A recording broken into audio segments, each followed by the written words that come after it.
It's so interesting you say that. Yesterday I spent more than an hour on the phone with a brother. He's got a very unique take on Qur'an and Salah. He doesn't teach his children the short surahs of Juz'an. He teaches them select ayat which he believes are pertinent to their life.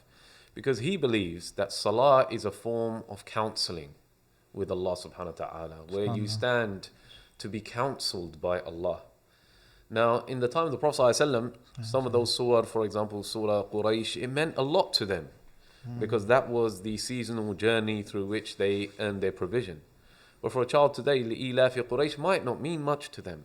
But other ayat, أَمْ خُلِقُوا مِنْ غَيْرِ شَيْءٍ أَمْ هُمُ الْخَالِقُونَ أَمْ خَلَقُوا السَّمَاوَاتِ وَالْأَرْضِ بَلْ لَا يُوقِنُونَ, these ayat might be more pertinent to them. So he's made a conscious effort of going through the Qur'an, taking short passages, short verses, even if it's one verse up to even if it's 3 verses or 5 verses, and using them as the basis of his memorization. So when the child stands to pray Dhuhr, they're reciting ayat which are a rebuttal to atheists.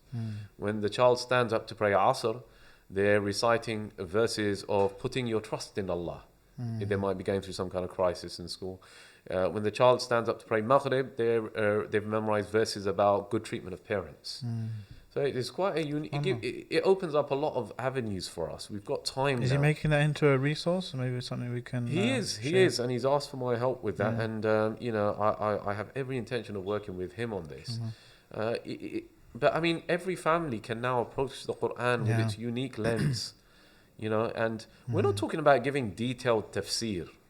That requires some level of study and understanding of usul al-tafsir. But we're talking about sitting down as a family, reading ayat, and reading a good English translation, and having just taking really lessons from your own life, for your own life.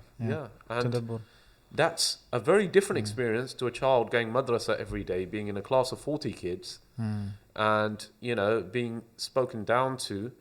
And the madrasas do a fantastic job because I do, work with them, and I see a lot of the good they do, especially with some of the younger teachers who've been through the school system, who know the society. But there's nothing that beats sitting together as a family in a warm, respectful environment. And they will now associate the Qur'an with happy memories, as opposed to growing up. I'm getting licks. Getting beats, I mean, any time I sit down with anyone of my age, and we have a conversation about the type of beats you got in mosque, I mean, we still look to those teachers with a lot of affection. But the torture methods, the different moves that can be done with a pen. You can't use them.